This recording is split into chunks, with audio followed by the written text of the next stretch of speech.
Mesdames, Messieurs, bonsoir et merci de suivre le 20h de la télévision du Burkina. À la une de l'actualité, ce soir, nous irons dans quelques secondes à Manga où les choses se précisent.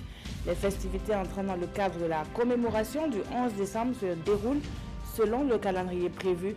Les populations, elles, sont sorties nombreuses pour accueillir le président du Faso. Roch Marc Christian Kaboré s'est octroyé un bain de foule tout au long du trajet le menant dans la capitale de la région du centre-sud. Un accueil des grands jours qui corrobore ou pas les résultats du dernier sondage du Centre pour la gouvernance démocratique. Le CGD a mené l'enquête sur la réalisation des engagements pris par le chef de l'État, 5 sur 10, juste la moyenne pour le chef de l'État qui en est à sa 3e année de mandat. Elles n'auront plus besoin de se rendre en Inde. La connaissance est désormais à leur portée au Burkina. L'ONG Barefoot College ouvre ses portes aux grands-mères du Faso. Le solaire n'aura plus aucun secret pour ses futures mamies ingénieurs en énergie solaire. Et puis, la France n'était pas la seule à être sous tension hier samedi. En Belgique, où le mouvement des Gilets jaunes s'est exporté, plus de 400 personnes ont été arrêtées. Les Belges ont rejoint le mouvement dès le 16 novembre dernier avec une ampleur particulière dans la région francophone de Wallonie. Bienvenue à tous et nous mettons tout de suite le cap sur Manga pour retrouver Fousseni Kindo. Bonsoir à vous. Peggy Ouedraogo, bonsoir. Mesdames, Messieurs, bonsoir et merci de nous rejoindre ici à Manga, le chef-lieu de la région du centre-sud. Manga où a lieu mardi prochain le clou de la célébration du 58e anniversaire de l'indépendance du Burkina Faso. Manga où est arrivé également, vous l'avez dit, Peggy Ouedraogo, le président du Faso, en fin de matinée aujourd'hui même. Le président du Faso, Roch Marc Christian Kaboré, qui doit présider cette cérémonie officielle de commémoration du 58e anniversaire de l'indépendance du Burkina Faso. Et avant d'arriver à Manga, le président Kaboré a marqué des haltes dans plusieurs localités de la région du centre-sud. L'accueil et l'ambiance avec Tangaroué Kafando. En route pour Manga, Roch Marc Christian Kaboré fait escale à Koubri, Kombisiri, Pressé,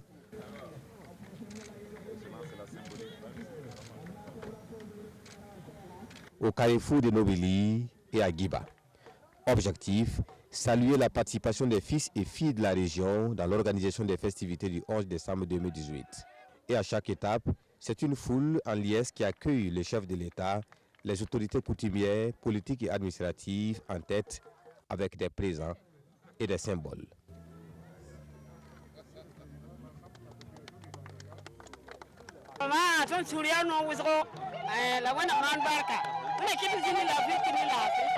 Les mots nous manquent quoi.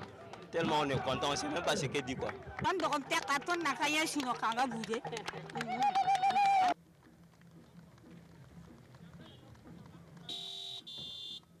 À la porte de Manga, le chef de l'État reçoit des mains des premières autorités de la région les clés de la cité avant d'être accueilli par les autorités coutumières dans une ambiance des troupes venues des différentes provinces de la région du centre-sud pour célébrer la fête de l'indépendance dans le chef-lieu de la région. Peggy Ouedraogo, mesdames, messieurs, comme vous l'avez vu, Manga qui commence à s'habituer à un rythme intense de cette célébration du 58e anniversaire de l'indépendance du Burkina Faso ici. Une grande parade militaire et civile va marquer cette célébration mardi prochain. Mais avant mardi prochain à J-2, les défilants ont procédé ce matin à une répétition générale sous les yeux de Estelle Judith Assogba. Nous sommes sur l'ère du défilé de la célébration de la fête de l'indépendance ici à Manga. La hiérarchie militaire assiste à la dernière répétition de la parade avant le grand jour. À cette 58e édition de la commémoration de l'accession du Burkina Faso à la souveraineté nationale, ils sont au total 4500 défilants, dont 1500 militaires et paramilitaires et 3000 civils qui prennent part au défilé. À 2 jours de la célébration, le commandant des troupes se dit rassurant. Je peux vous affirmer que En tout cas, tout est fin prêt pour en tout cas, le défilé du 11 décembre. D'une manière générale, il y aura donc des civils à pied qui vont défiler, des militaires à pied, il y aura après des militaires motorisés et des civils motorisés. Donc tout cela, en tout cas dans une fourchette de 3 heures en gros. Pour cette fête, le Burkina Faso ne sera pas seul. Pays invité d'honneur, la Côte d'Ivoire prend part à la célébration avec une troupe militaire, le bataillon de sécurisation de l'Est. La Côte d'Ivoire, c'est un pays ami et frère. Et donc, il est tout à fait normal que nous puissions inviter la Côte d'Ivoire pour participer à notre fête de l'indépendance. Pour cette dernière séance de répétition, supervisée par le chef d'état-major général des armées burkinabè, la consigne est claire. Il faut réussir la parade, le clou de la célébration de ce 58e anniversaire de l'indépendance du Burkina Faso.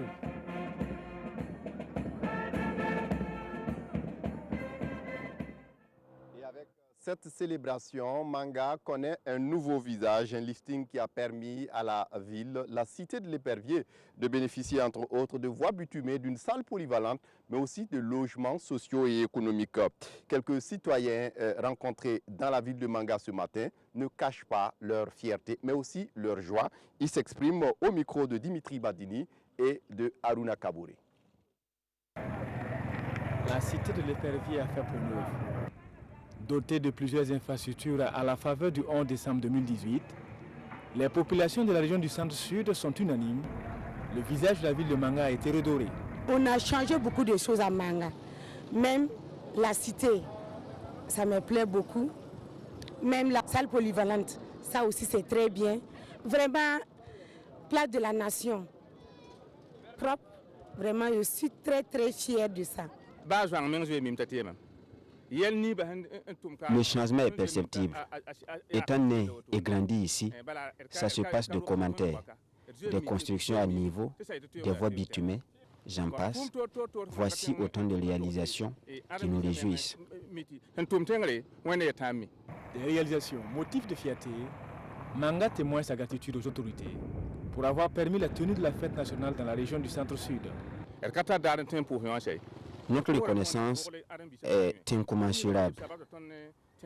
Longue vie et succès aux autorités pour avoir permis la réalisation de ces infrastructures dans notre région.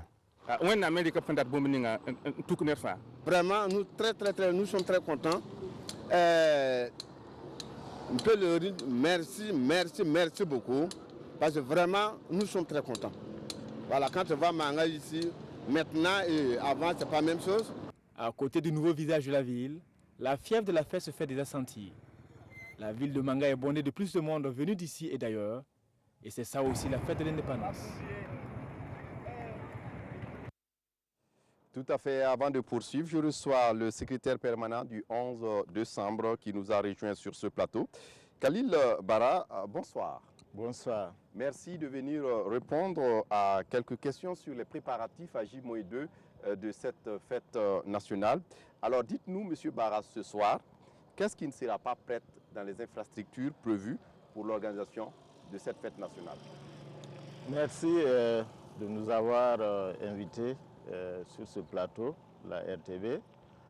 Bon, ce qui ne va pas être prêt, je pense que pour l'essentiel, en tout cas en ce qui concerne les infrastructures destinées à l'accueil de la fête, nous sommes totalement prêts. Par contre, il y a des infrastructures qui vont apporter certainement une certaine valeur ajoutée au développement de la région, mais qui, pour des raisons diverses, n'ont pas pu être exécutées comme on l'aurait souhaité. C'est-à-dire comme ce que les gens disent à temps. Mais cela n'empêche pas, effectivement, que nous, à notre niveau, au niveau du comité national d'organisation, comme au niveau du comité régional d'organisation, que ce qui a été prévu, c'est-à-dire le programme officiel arrêté, soit effectivement exécuté. Ça veut dire que l'essentiel est terminé. Maintenant, il reste des finitions et quelques corrections pour terminer. Mais, comme je l'ai dit tantôt, ce n'est pas obligé, ce n'est pas une obligation absolue pour nous de tout terminer avant de faire la fête. En réalité, nous avons un certain nombre d'infrastructures à réaliser dans notre nomenclature. Mais il y a également les apports des ministères sectoriels, parce que chaque année, le Premier ministre adresse une note, une directive au ministère, à tous les départements ministériels pour demander à chaque ministère de programmer des investissements au profit de la région haute. Et avec justement les problèmes budgétaires, c'est-à-dire la procédure budgétaire, parce que pour l'essentiel, c'est le budget de l'État qui intervient dans la réalisation des infrastructures. Et vous imaginez que pour mettre en place le budget de l'État, parce que c'est le budget de l'année N qui intervient dans l'exécution des infrastructures. Donc, vous savez bien qu'avec le budget de l'État, pour effectivement démarrer les projets, il faut absolument aller, je pense, pour certains qui sont peut-être diligents dans l'exécution de leur budget, il faut aller entre mars, avril ou mai. Oui, justement, les gens ont relevé le retard ici à Sécriard, contrairement à d'autres localités comme Gawa. Oui. Finalement, qu'est-ce qui n'a pas marché et comment on compte contourner tout cela? Parce qu'on a comme l'impression que c'est un peu récurrent, cette question budgétaire. C'est ce que je venais d'expliquer. En fait, c'est le budget de l'année N qui intervient dans l'exécution des infrastructures. Alors, au niveau donc des ministères, puisque ce sont les ministères sectoriels qui prennent en charge la réalisation de ces infrastructures. Je prends un exemple. Pour les routes, c'est-à-dire les voies bitumées, le budget, c'est-à-dire les crédits destinés à la réalisation des routes est logé au ministère des infrastructures. Donc ce n'est pas centralisé. Cela veut dire que c'est le ministère des infrastructures qui porte les projets relatifs donc, aux routes.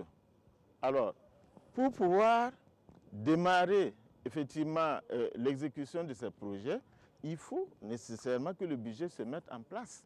Et le souci aussi des populations, souvent, peut-être ce qui s'est passé à Dori ou ailleurs, c'est de voir parfois aussi ces infrastructures être abandonnées parce que en cours de finition et finalement, personne, après le 11 décembre, personne n'y pense encore. Est-ce que Manga va vivre cette situation?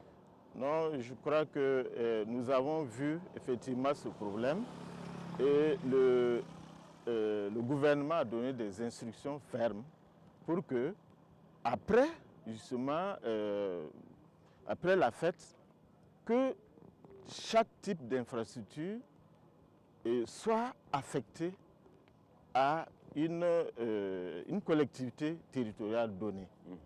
Alors, donc nous avons justement un canevas qui détermine les niveaux de responsabilité et les collectivités qui doivent gérer les infrastructures. Donc vous rassurez ce soir que tout sera prêt en ce qui concerne la fête pour mardi prochain et ensuite le reste on pourra continuer. Bien entendu. Et comme je l'ai dit, en fait, c'est vrai que l'objectif c'est de terminer les infrastructures, mais comme nous avons les infrastructures essentielles destinées donc à la fête, nous pouvons dire que nous sommes prêts. Par contre, pour le reste, dans tous les cas, les infrastructures sont destinées à la population. Donc, ce n'est pas parce que le 11 décembre est fini que nous allons déposer pelle et trouelle et partir laisser la région. Non, ce n'est pas comme ça. Nous allons continuer avec les réalisations parce qu'il y a les délais contractuels. Les entreprises ont des délais contractuels qu'elles doivent absolument respecter et dans la qualité également. Merci à vous, Khalil Bara, d'être venu. Je rappelle que vous êtes le secrétaire permanent du 11 décembre. Merci d'être venu répondre à nos questions. Merci. Et pour poursuivre, les médias publics sont à cette célébration de la fête nationale, notamment à la foire. La RTB et Sidwaya, en l'occurrence, sont présents ici pour exposer à la foire, mais aussi pour les couvertures de l'événement. Focus sur la participation de ces deux organes avec Paul-David Bambara et Aruna Bikenga. Foire de l'indépendance, Manga 2018. Les éditions Sidwaya reconstituent l'histoire des 11 décembre à travers cette exposition photo. Des photos qui ont plus de 40 ans selon les exposants. Avant que nous arrivions au 58e, il y a eu des braves fils et filles de ce pays qui se sont donnés et nous n'avons pas le droit de les oublier. Aucun peuple du monde ne peut se développer si on veut gommer notre histoire. Nous ne pouvons pas accepter que des étrangers viennent aux éditions Sidwaya, travaillent à la documentation et pas nous faire revivre notre propre histoire. À côté du journal de tous les Burkinabés, la RTB, la radiodiffusion télévision du Burkina. La chaîne au cœur des grands événements est là pour communier avec les populations. Nous sommes là avec la population, on est en même temps au four et au moulin. On est là pour la fête et j'invite toute la population mangalaise comme la population burkinabé à passer au niveau du stand de la RTB parce que nous avons des petits cadeaux pour eux et c'est une manière aussi pour la télévision de fêter avec eux le 11 décembre. La foire de l'indépendance, Manga 2018 a ouvert ses portes vendredi dernier sous le parrainage du président de l'Assemblée nationale, Alassane Balassa Kandé. Elle prend fin mardi prochain. La célébration de cette fête nationale qui donne l'occasion de manifester la solidarité ce matin à l'hôpital de Manga. L'hôpital de Manga plutôt vient de recevoir un échographe et en plus de cet appareil, les enfants atteints de sida et dont les parents sont pauvres ont également bénéficié de vivres. C'est la Fondation Kimi qui est le bon samaritain de ce don. Le témoignage de Zalissa Sanfo. Elle l'avait réclamé et elle avait promis un échographe pour le CMA de Manga. Aujourd'hui, c'est chose faite. Alors fini les déplacements vers Ouagadougou pour se faire explorer. En plus de cet appareil d'échographie, les enfants atteints du VIH-Sida issus de couches défavorisées ont reçu ici de quoi améliorer leur alimentation. C'était une doléance particulière des femmes de la région du centre-sud qui m'ont dit qu'il y avait un appareil d'échographie au niveau du CMA et elles avaient la possibilité donc d'avoir des échographies gratuites. Cet appareil est abîmé, en panne complètement et donc c'était un souci pour elles que de pouvoir disposer d'un nouvel appareil. Et il s'est trouvé que dans le laps de temps, j'ai eu l'offre de l'ambassade de Chine de m'offrir du matériel. L'occasion était toute trouvée. Et avec ce don, la Fondation Kimi et l'ambassade de Chine célèbrent la femme à l'occasion du 11 décembre. Pour les deux parties, c'est un partenariat naissant qui va grandir pour le renforcement du système sanitaire, surtout en faveur de la santé maternelle et infantile. Aujourd'hui, c'est vraiment le premier pas.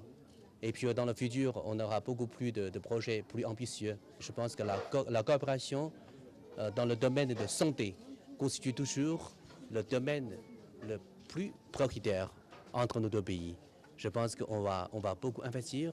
Et parlant du renforcement du système de santé, le ministre de la Santé annonce ici que bientôt, un hôpital sera créé à Manga.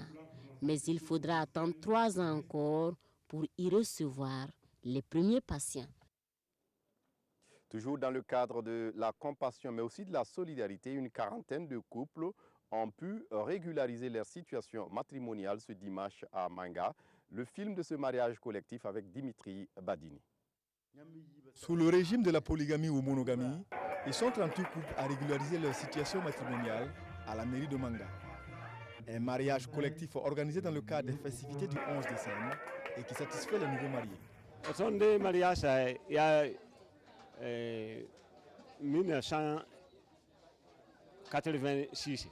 Nous vivons ensemble depuis 1986 et on n'y avait pas songé à régulariser notre situation.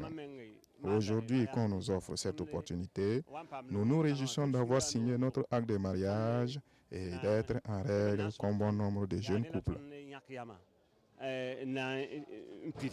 Le conseil municipal a voulu en tout cas initier cette activité de mariage collectif pour en tout cas aussi donner un plus aux festivités en cours au niveau de la région du Centre-Sud.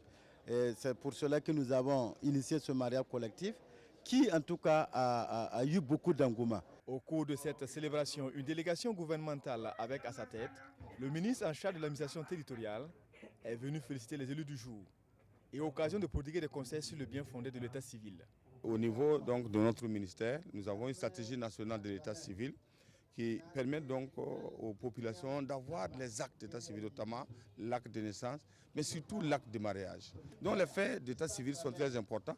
Et en faisant ça aujourd'hui à Manga, dans le cadre du 11 décembre, le maire participe donc de cette volonté d'avoir ces actes-là. La cour de la mairie a servi de cadre de célébration en raison du grand nombre des couples et des parents, amis et connaissances, venus nombreux pour les soutenir. Il y a eu également du sport ce matin dans les rues de Manga, notamment avec une course de vélo. C'est la course de l'indépendance courue dans les rues de Manga avec les têtes d'affiche du cyclisme burkinabé. C'est Bassirou Moné qui a été le grand vainqueur de cette course que nous relate ici Lassina Sawadgo.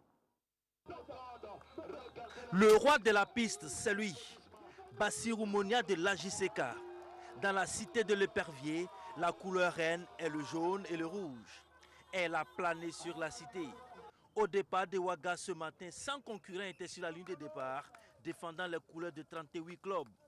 La crème de la petite reine au Faso est aux avant-postes. Mathias Sorgo, Aziz Nikema, Paul Domon, Seydou Bamogo, Salfo Bikenga, entre autres. Présence aussi de l'Allemand Nobel, dernier meilleur jeune du Tour du Faso. La course va aller très vite, le rythme est soutenu.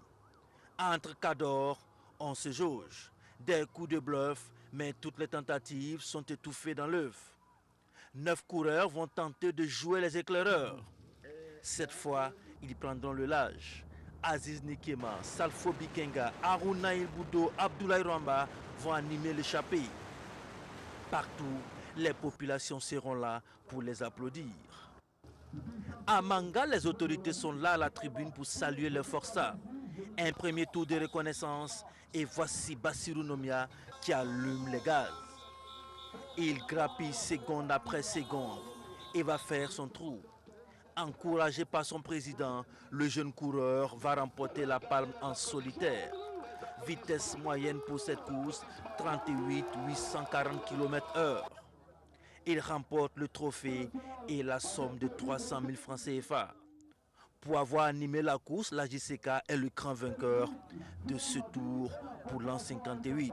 Abdoulaye Ramba est deuxième avec 250 000 francs. Bassirou Nikema de l'USFA ferme la marche avec 150 000 francs.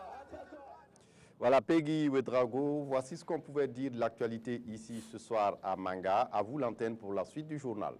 Merci à vous, Fousseni, et à toute l'équipe de la chaîne au cœur de l'événement à Manga. Et la suite de ce 20h, nous parlons encore de la fête nationale, celle d'il y a 2 ans, qui a eu lieu dans la région du Centre-Nord. À l'instar de la capitale Kaya, d'autres villes de la région devaient accueillir des infrastructures flambant neuves. La salle polyvalente de Boulsa vient d'être réceptionnée. Mieux vaut tard que jamais, nous disent Amado Iboudo et Olopoda. Une salle polyvalente de 500 places assises pour la province du Nametenga. La promesse du chef de l'État devient réalité et ce sont 140 millions de francs CFA qui sont mobilisés par les engagements nationaux pour faire sortir de terre cette infrastructure multifonctionnelle pour accueillir les manifestations d'une grande diversité. Je me réjouis de dire que les travaux ont été achevés vraiment dans le délai contractuel. Et nous avons une infrastructure de très bonne facture qui va vraiment nous aider à nous épanouir culturellement et pour nos grandes rencontres. Infrastructure qui vient résoudre un problème énorme que nous avions ici, à savoir un lieu approprié de réjouissance, un lieu approprié pour que la culture puisse éclore. Cet ouvrage offre la possibilité aux populations de se concerter et de communiquer en toute quiétude ou encore de festoyer en toute sécurité.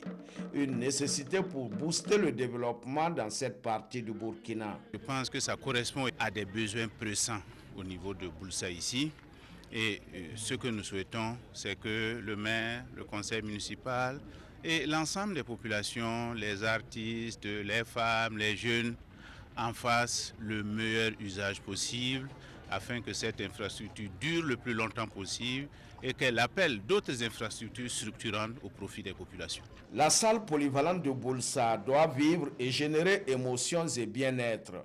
C'est le souhait de tous ici. Populations et autorités présentes nourrissent l'espoir de voir cette infrastructure renforcer davantage la cohésion entre les fils et filles de la province. 5 sur 10, juste la moyenne pour le président Kaboré, c'est ce que révèle le dernier sondage d'opinion du Centre pour la gouvernance démocratique sur la troisième année donc de mandat du chef de l'État. L'étude du CGD a concerné plus de 2000 personnes âgées de 18 ans et plus et réparties sur toute l'étendue du territoire national. Moussa Oudraogo, Arunamari. 1-3 du président Kaboré. 4,91 sur 10. C'est la note décernée au chef de l'État à 2 ans de la fin de son premier quinquennat. Le chiffre émane du dernier sondage d'opinion réalisé par le CGD, le Centre pour la gouvernance démocratique avec l'appui financier de l'ONG Diaconia. L'enquête embrasse l'ensemble du programme présidentiel sur lequel les citoyens identifiés de façon aléatoire se sont exprimés. Du point de vue des citoyens, le transfert des compétences vers les collectivités territoriales commence à se faire sentir, mais ils notent par exemple que les ressources ne suivent pas. Plus de la moitié des citoyens, 52%, n'ont pas confiance à la capacité du chef de l'État à remporter la victoire par rapport à la lutte contre la corruption. Et quand nous prenons le deuxième grand axe qui concerne le développement du capital humain, et c'est notamment toutes les actions dans le cadre de la gratuité des soins, la normalisation des écoles. Voilà, ce sont ces éléments d'appréciation qui reviennent où les citoyens nourrissent toujours de l'espoir. Et le dernier grand axe, ça concerne la dynamisation des secteurs porteurs de l'économie. L'exemple que le chef de l'État donne déjà par le mot d'ordre consommant burkinabé avec le port du Faso d'Anfane est également apprécié. Et nous avons aussi abordé un peu le point de vue des citoyens sur la manière dont certaines questions ont été gérées, notamment la menace terroriste, la lutte contre le chômage, la lutte contre la corruption. Et globalement, pour ces différentes questions, les citoyens ne sont pas satisfaits. L'étude a été réalisée du 1er au 6 décembre 2018. Pour le CGD, ces résultats sont le reflet d'une opinion à partir d'une période précise. La structure ajoute que les insuffisances constatées sont des zones d'alerte qui interpellent les gouvernants sur le contrat social. Pour la structure, certaines actions réalisées par les pouvoirs publics sont parfois ignorées par les populations. C'est au gouvernement de faire en sorte que toutes les actions qu'il mène puissent être connues, qu'il communique davantage sur ces actions pour que vraiment ces actions puissent être ressenties au niveau terrain auprès des citoyens. Les chiffres ont suscité des débats et des contributions à ce dialogue démocratique. Pour les prochaines élections, 77% des personnes interrogées se disent favorables à aller aux urnes afin d'exprimer leur droit de vote. Fidèle à son slogan, la LONABE distribue ses bénéfices. La Loterie nationale injecte plus d'1,2 milliard de francs CFA dans l'enseignement supérieur. Une convention vient d'être signée entre les deux entités pour la période allant de 2018 à 2022. On en sait plus avec Idrissa Warga et Boumé Ernest Lébier. Par cette signature de convention, la Loterie nationale s'engage à soutenir financièrement le ministère en charge de l'enseignement supérieur. À compter de cette année, elle décide de mettre annuellement à la disposition du dit ministère la somme de 250 millions de francs CFA jusqu'en 2022. C'est tout à fait normal que la LONABE est une structure de l'État qui soutient donc l'État dans toutes ses initiatives en matière de développement socio-économique. Et donc, l'action de la LONABE de ce soir s'inscrit en droite ligne également de l'ARS 3, du PNDS que vous connaissez. Selon le ministre en charge de l'enseignement supérieur, ce geste, qui est un véritable soulagement, sera injecté dans le FONER pour améliorer les conditions de vie et d'études des étudiants. Il y avait déjà une première phase qui courait de 2013 à maintenant. Ils viennent encore avec une seconde phase d'1,250 milliard. Donc la LONABE aujourd'hui est venue en appui pour les prêts FONER et on peut être très satisfait de ce geste-là. On a près de 43 000 étudiants. Mais l'aide FONER pour cette année, on prévoit de le faire pour 60 000 étudiants. 60 000 étudiants, par 175 000. Vous allez faire l'opération, c'est des montants très importants. Cet appui financier s'inscrit dans le cadre de la responsabilité sociale de la LONABE et répond du même coup au slogan de la société « Les lots aux heureux gagnants, les bénéfices aux FASO ». Et puis les apprenants de l'École nationale de police se forment à la révolution numérique. L'initiative est du CES, le Conseil économique et social, qui déroule une série d'activités afin de mieux se faire connaître. La conférence dite devant les futurs garants de l'ordre s'est surtout appesantie sur les défis sécuritaires à l'ère donc du numérique. Amado Ilboudo et Pascal Canet. C'est une conférence publique voulue par le Conseil économique et social pour sensibiliser les étudiants et les élèves de l'École nationale de police sur les enjeux et les défis sécuritaires liés à la révolution numérique. Révolution numérique et défis sécuritaires, enjeux, défis et perspectives pour une paix durable, c'est le thème central de cette conférence publique. L'ambition est de montrer aux participants comment utiliser de façon rationnelle l'éthique pour faire face aux problèmes sécuritaires. La révolution numérique est une réalité. Les changements qu'elle engendre sont profonds et structurants puisqu'ils modifient notre façon de produire, de consommer, de vivre tout simplement.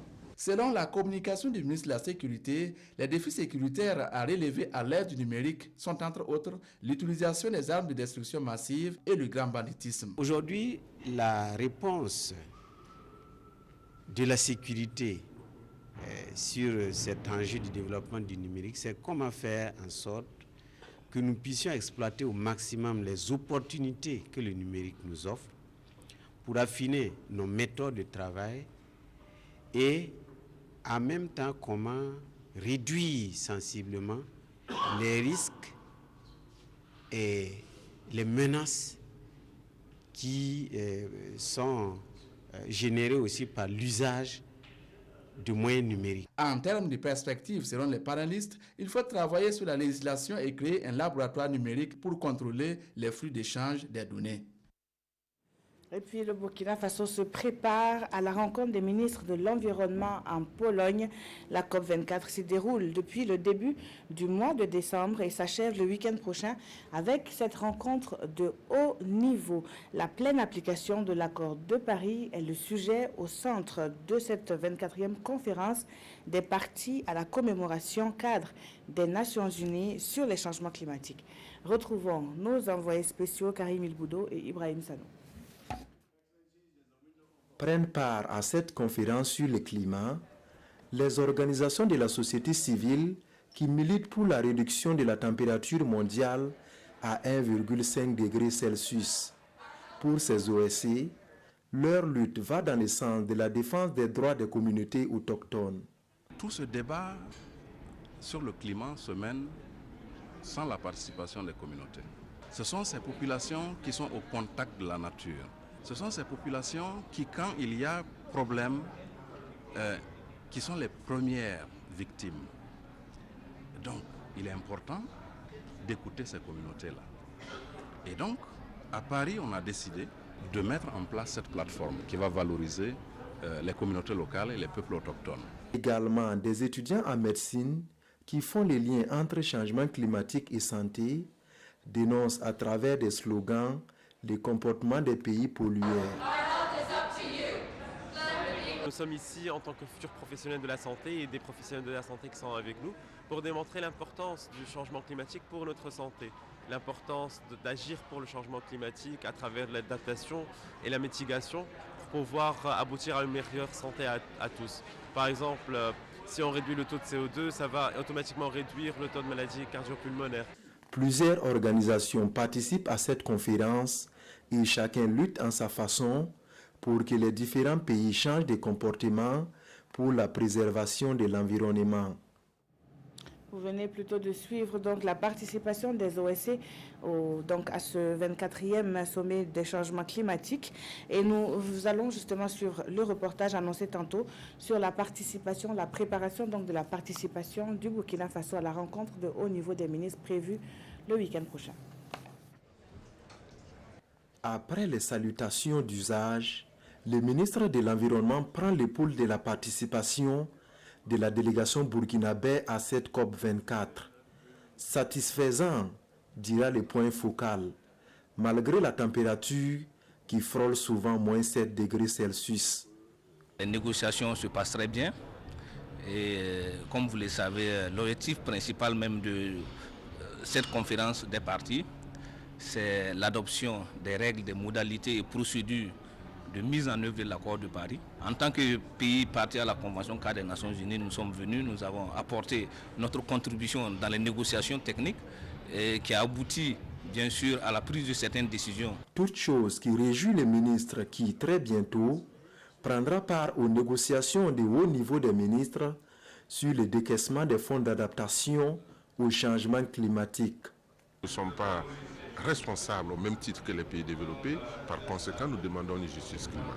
Une justice climat dans la mise en œuvre et dans l'accompagnement de ces pays, bien sûr, sur le plan financier. Je crois qu'aujourd'hui, 100 milliards avaient été annoncés à Paris d'ici 2020, mais au bilan, nous sommes à moins de 10 milliards. Nous attendons également de ces pays un transfert de technologies. Au cours de cette première semaine, les délégués du Burkina ont démontré à travers des communications le savoir-faire de notre pays en matière de changement climatique. Ils ont aussi bénéficié d'expériences d'autres pays.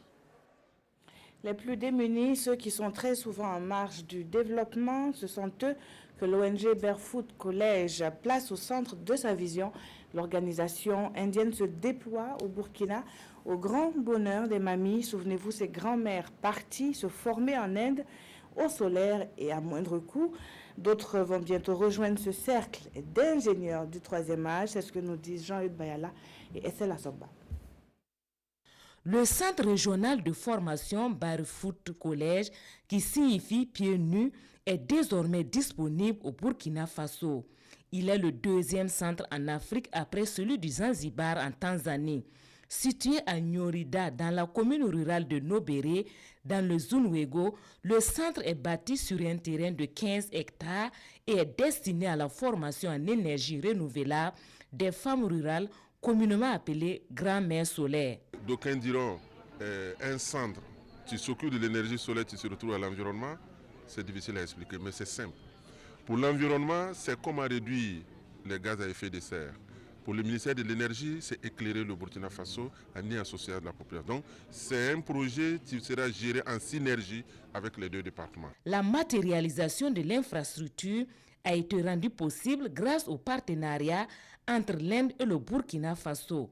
Ainsi, les grands-mères n'auront plus à effectuer le déplacement de l'Inde pour bénéficier de la formation. Et le centre accueillera aussi les apprenantes venus du Bénin, de la Côte d'Ivoire, du Ghana, du Togo et du Niger. L'année prochaine, nous allons faire autour d'une centaine de centrales, de mini-centrales dans les villages. Et nous avons aussi un investissement pour 100 000 ménages pour les Solar Home Systems qui sont. Elles vont permettre à ce que nous puissions en tout cas développer notre programme de façon continue dans les villages. Et les deux ministres s'engagent à mettre tout en œuvre pour que le centre puisse devenir une référence en matière d'énergie solaire dans la sous-région. Le programme national de gestion des terroirs est à quelques semaines de la fin de sa troisième phase. Pour en convaincre plus d'un sur le bien fondé du PNGT, une caravane de presse sillonne la région du centre-sud où de nombreuses réalisations portent le sceau du programme, des ranchs ou encore des écoles modernes. C'est ce que Rasmane Zoundi et Abdul Rasmane Zongo ont pu visiter. Le ranch de Nazenga, des boutiques et hangars à Tchébélé, l'école primaire de Natiedougou, la forêt communale de Pau et la forêt du village de Songo 2 sont entre autres sites ayant fortement bénéficié d'infrastructures ou encore de l'appui financier du Programme national de gestion des terroirs, PNGT 2 phase 3. Ainsi, grâce au PNGT 2, le ranch de Nazenga voit d'abord rehausser le standing de son restaurant, car désormais agrandi et mieux équipé, ensuite bénéficie de nouveaux appartements. Et ces réalisations ont porté sur le campement de tourisme de vision, sur la logistique et sur le renforcement de capacités. Autre site, autre acquisition, à Natiédougou, l'école sous paillote reste un vieux souvenir. Dorénavant, les enfants du village et environnants font l'apprentissage dans une école moderne de 3 classes, équipée d'un fourrage et au grand bonheur des populations. Le PNGT 2 a également facilité la réhabilitation de la forêt communale de Pau d'une superficie de 43 hectares.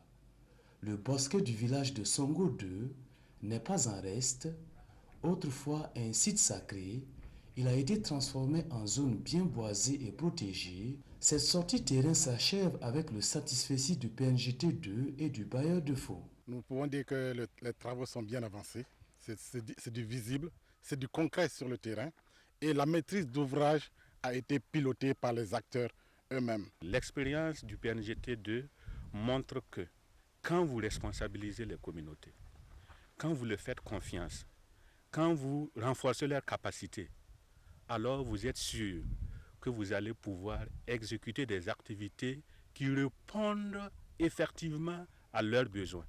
En rappel, la mission du PNGT 2 dans la région du Centre-Sud a été favorisée par une caravane de presse organisée par IJACOD, initiative des journalistes africains pour la coopération et le développement, un réseau de journalistes qui tient actuellement du 6 au 10 décembre sa première édition du CICOD, Salon international de la coopération pour le développement. Et puis ne ratez surtout pas le dernier numéro de l'année de votre magazine 52 sur la RTB, le foncier rural, à qui la terre. C'est le titre de ce numéro à suivre à partir de 21h sur la télévision du Burkina. Et puis Draman Dadia nous propose ici un extrait.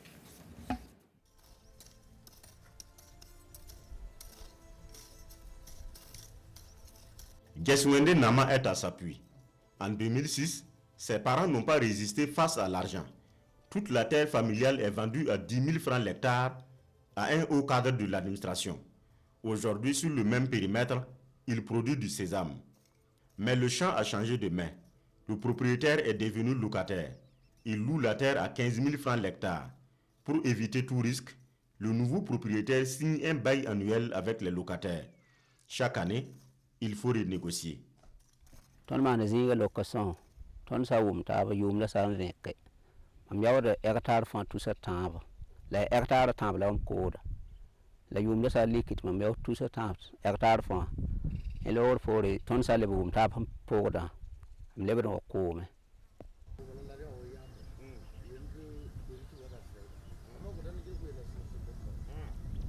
Niangao, le chef de l'UE dans la commune de Kassou, lui refuse ce contrat qu'il trouve avilissant. Il était en aventure en Côte d'Ivoire quand ses parents ont vendu la terre royale, 105 hectares. Revenu au Bercail pour son intronisation, il porte le bonnet, mais le nouveau chef doit régner sur une terre étrangère. Voilà donc la suite de ce reportage de Draman Guéné à suivre à partir de 21h.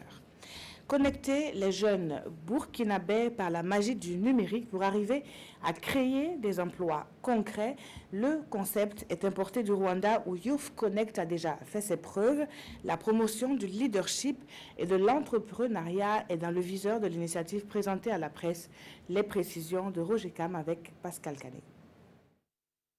Youth Connect est un projet de promotion des initiatives des jeunes à travers la toile. Une initiative portée par le ministère en charge de la jeunesse. Elle devrait permettre aux jeunes porteurs de projets d'échanger et de partager leur expérience. Ce dîner de presse donne l'occasion au ministre d'échanger avec les journalistes et les communicateurs sur les avantages de cette nouvelle stratégie de développement. Nous avons essayé de commencer avec 3 composantes, donc une des composantes qui doit permettre de mettre une plateforme qui permet de faire des échanges interactifs entre jeunes. La deuxième composante traite donc d'un processus qui doit nous permettre de mettre en compétition les plans d'affaires, les initiatives, les idées des jeunes à travers tout le pays. La troisième, c'est le Burkina Youth Day, qui est une journée donc, qui sera consacrée donc, à des activités donc, visant à mobiliser les jeunes de toutes les différentes communautés qui vont partager un moment ensemble. Selon les partenaires ici présents, cette initiative a déjà fait ses preuves au Rwanda et il l'apprécie à sa juste valeur. Mais ce qui a été important à retenir, c'est qu'il y a une bonne partie de jeunes Rwandais qui ont su créer des emplois, qui ont su attirer un financement qui venait de l'extérieur, en dehors de Rwanda, mais qui ont plus su partager leur expérience avec les autres jeunes de l'Afrique. Youth Connect est une initiative rwandaise adoptée par les chefs d'État de l'Union africaine et le PNUD. Son ambition, promouvoir les initiatives des jeunes entrepreneurs africains à travers le net. Et justement, le leadership est présenté comme un moteur de performance sociale des structures. Les gestionnaires des ressources humaines y croient au point d'en faire le thème central de leur journée nationale. La 8e édition de ce moment d'échange se tient à Bobo-Dioulasso et les enjeux nous sont présentés dans ce reportage de Mané Cayenne avec Mireille Carole Tougman. Ils ont pour mission la gestion du capital humain. Les gestionnaires des ressources humaines tiennent ici leur 8e journée nationale, une tribune d'échange, de partage d'expériences pour ces acteurs du management. Il ne peut y avoir de performance économique sans performance sociale. Et qui est au cœur de cette performance sociale, ce sont les hommes. Et pour pouvoir y arriver, nous avons besoin d'hommes et de femmes leaders pour donc réussir les projets RH dans les entreprises. Pour y parvenir, le thème de ces journées porte sur le leadership. Un leadership gage de performance sociale dans les entreprises. Depuis un certain temps, on a véritablement un problème dans les entreprises. Vous avez des problèmes de dialogue social, des crises, des renvois. Et donc, c'est le gestionnaire des ressources humaines qui est le point focal et qui aide le chef d'entreprise à intégrer et à conduire efficacement. Donc, nous attendons que les gestionnaires des ressources humaines au sortir puissent savoir accompagner leur chef d'entreprise dans certaines situations, mais surtout anticiper pour permettre aux entreprises d'avoir des résultats probants. Les journées nationales des gestionnaires des ressources humaines vont durer 72 heures. Des journées initiées par l'Association burkinabé des gestionnaires de ressources humaines et qui se tiennent chaque année à Bobo-Dioulasso. Et la démarche pourra être suivie par la LIDICOM, la Ligue nationale des directeurs conseillers et chargés de communication et marketing. Pour l'heure, la structure veut mieux se faire connaître du public burkinabé. Au cours d'une conférence de presse, la LIDICOM a décliné ses missions, ses objectifs, en gros, sa vision et le compte-rendu avec Roger Cam et Aimé Solange-Lima. La Ligue nationale des directeurs conseillers et chargés de communication et marketing du Burkina, en abrégé LIDICOM BF, c'est une nouvelle organisation dans le paysage associatif qui se donne pour mission de promouvoir l'excellence dans la gestion de la communication et du marketing au profit des personnes morales, physiques, des produits et services. Elle se veut donc une alliance professionnelle, apolitique et à but non lucratif. C'est donc un regroupement de professionnels aguerris qui veut également être une sorte de think tank pour les institutions suscitées à travers des recommandations, des avis pertinents sur des questions de la communication institutionnelle publique et de marketing. La LIDICOM se veut également un cadre d'échange, de partage d'expériences et de bonnes pratiques entre professionnels des secteurs de la communication et du marketing. Elle ambitionne réunir en son sein l'ensemble des professionnels chargés de communication ou de marketing dans des structures privées, publiques, militaires et paramilitaires. L'adhésion à la Ligue est libre et volontaire à toute personne intervenant dans les métiers de la communication et du marketing et qui adhère à ses objectifs. Créée le 18 mars 2018, la Ligue nationale des directeurs, conseillers et chargés de communication et marketing compte participer au renforcement de la culture et de la démocratie tout en défendant les intérêts matériels et moraux des travailleurs de la communication et du marketing. Revenons à présent sur la commémoration de la 25e journée mondiale des personnes handicapées. La province du Kouritenga a voulu marquer le coup d'une pierre blanche. À Kupela, ce sont les personnes vivant avec un handicap elles-mêmes qui ont organisé leur journée de plaidoyer. On en sait plus avec Yaya Traoré, Seydou Nikiema et Rasmata Oudraogo. Plus de 5000 personnes sont en situation de handicap dans la province du Kouritenga. Pour la célébration de cette 25e journée, elles se sont mobilisées au sein de leur association Beounaï Néré des personnes handicapées. Je suis très contente pour tous ceux qui nous aident. Ils nous aident avec des formations pour qu'on soit indépendante et aider les autres. Dans leur quête d'autonomisation des personnes handicapées, les partenaires techniques et financiers recommandent plus d'engagement de la part des bénéficiaires pour leur épanouissement effectif. Qu'ils ne fassent pas du handicap un frein à leur plein épanouissement. Et si eux-mêmes ils sont engagés, je pense que c'est par leur action qu'ils vont appeler les autres à venir les soutenir. Nous avons des petits moyens, nous avons commencé, on voit déjà les évidences. Nous avons mené beaucoup d'activités avec eux, notamment nous avons appuyé en termes de renforcement des capacités pour le développement des activités génératrices de revenus. Et nous travaillons en partenariat avec des institutions de microfinance pour que les personnes handicapées aient accès au crédit. Mais en plus de cela, il faut dire que nous avons appuyé pas mal aussi des personnes handicapées dans l'apprentissage au métier au niveau de la ville de Kupela. Des émissions radiophoniques, une foire d'exposition d'œuvres artisanales ainsi que des remises de vivres et de matériel de travail ont ponctué cette cérémonie. Le mouvement gagne du terrain en Europe. Une manifestation des Gilets jaunes a réuni 1 millier de personnes en Belgique, un samedi également sous tension dans la partie francophone de la Wallonie.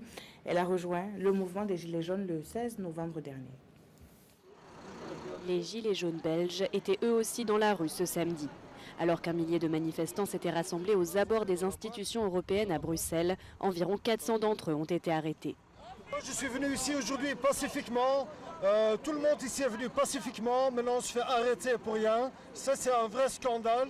Et ça ne se passe pas en Syrie, ça se passe pas en Corée du Nord ou à Cuba. Ça se passe ici à Bruxelles, la capitale de la communauté européenne. C'est une honte, c'est une honte, c'est une honte.